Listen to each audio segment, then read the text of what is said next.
നമസ്കാരം. എൻ്റെ പേര് മണി. ഞാൻ ഇച്ചിരി പച്ചക്കപ്പലണ്ടി നട്ടതാണ്. അത് നട്ടിട്ട് 5-6 മാസമായി. അപ്പോൾ അതിൻ്റെ തണ്ടൊക്കെ പഴുത്തു തുടങ്ങി. എന്തായാലും അതൊന്ന് പറിച്ച് നോക്കാം, വല്ല ഉണ്ടോ ഇല്ലയോ എന്നറിയാം. അതിൻ്റെ കൂടെ ഒരു പച്ചമഞ്ഞൾ നട്ടിട്ടുണ്ട്. നോക്കട്ടെ വല്ലതും ഉണ്ടോ.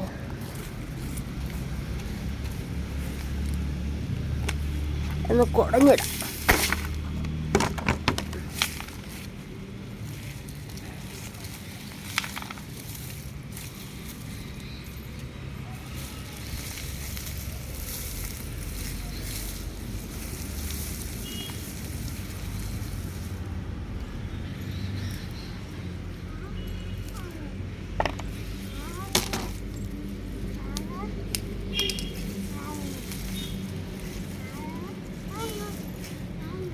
അഞ്ചാറെണ്ണേ ഞാൻ ഇതിനകത്ത് ഇട്ടുള്ളൂ. പിടിക്കുമോ ഇല്ലയോ എന്ന് അറിയാമല്ലോ എന്ന് വിചാരിച്ചിട്ടതാണ്. നമ്മുടെ നാട്ടിലും കപ്പലണ്ടിയൊക്കെ പിടിക്കുമോ എന്നൊന്നും അറിയണമല്ലോ, അതിനു വേണ്ടി ഞാൻ ഇട്ടതാണ്. നോക്കട്ടെ. പക്ഷേ അതിൻ്റെ സമയം കഴിഞ്ഞെന്ന് തോന്നുന്നു പറിക്കേണ്ടത്. അതുകൊണ്ട് എല്ലാം പൊട്ടി എല്ലാം പോയേക്കുന്നു. നേരത്തെ വിഴുതിരുന്ന കുറച്ചൊക്കെ കണ്ടേനെയായിരുന്നു.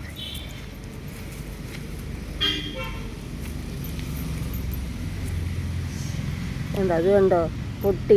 സമയം കഴിഞ്ഞാണ്ട് ഇത് ഇങ്ങനെ ആയിപ്പോവും. അത് മൂത്ത് കണ്ടോ, തോലെല്ലാം വേറെ വേറെ ആയിട്ടിരിക്കുന്നു. കണ്ടോ, ഇത് കണ്ടോ, ആ കപ്പലണ്ടി തന്നെ കിളിക്കാനും തുടങ്ങി.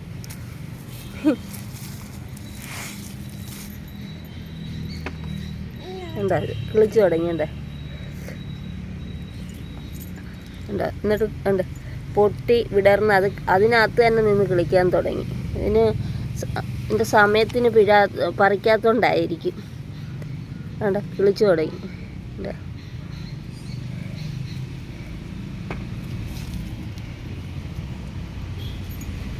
ഇതെല്ലാം അതിനകത്ത് കിടന്ന് കിളിച്ചതാണ്. അത് വേണേൽ നമുക്ക് ഇനി വേറൊരു പാത്രത്തിലോട്ട് ലഭിക്കും. 6 മാസം അങ്ങാണ്ട് കഴിയുമ്പോൾ ഇത് പറിക്കണമായിരിക്കുന്നുണ്ട്. അതിനകത്ത് നിന്ന് പൊട്ടി വിടർന്ന് കിളിച്ച് വരുന്നുണ്ട്. അപ്പോൾ നമ്മുടെ നാട്ടിൽ ഇതൊക്കെ പിടിക്കും.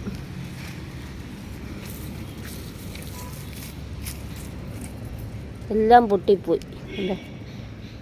അതിനകത്ത് കിടന്ന് കിളിച്ചതാണ് ഇതെല്ലാം.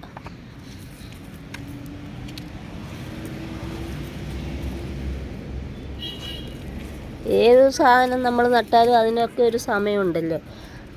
അന്നേരം അത് നടേണ്ട സമയത്ത് നടുകയും ചെയ്യണം, പറിക്കേണ്ട സമയത്ത് പറിക്കുകയും ചെയ്യണം.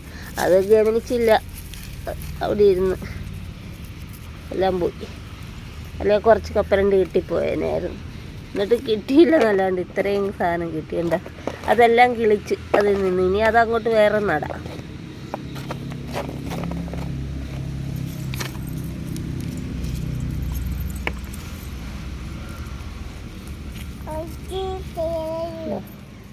എല്ലാം കിളിച്ച് പൊട്ടിപ്പോയി.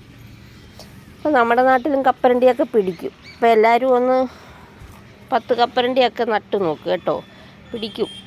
6 മാസമാണെന്ന് തോന്നുന്നു ഇതിനൊക്കെ. അപ്പോൾ എല്ലാവരും ഒന്ന് ട്രൈ ചെയ്ത് നോക്ക്. ചിലപ്പോൾ പ്രയോജനപ്പെട്ടാലോ. അതുകൊണ്ട് എല്ലാവരും ഒന്ന് ട്രൈ ചെയ്ത് നോക്ക് കേട്ടോ. ബായ്.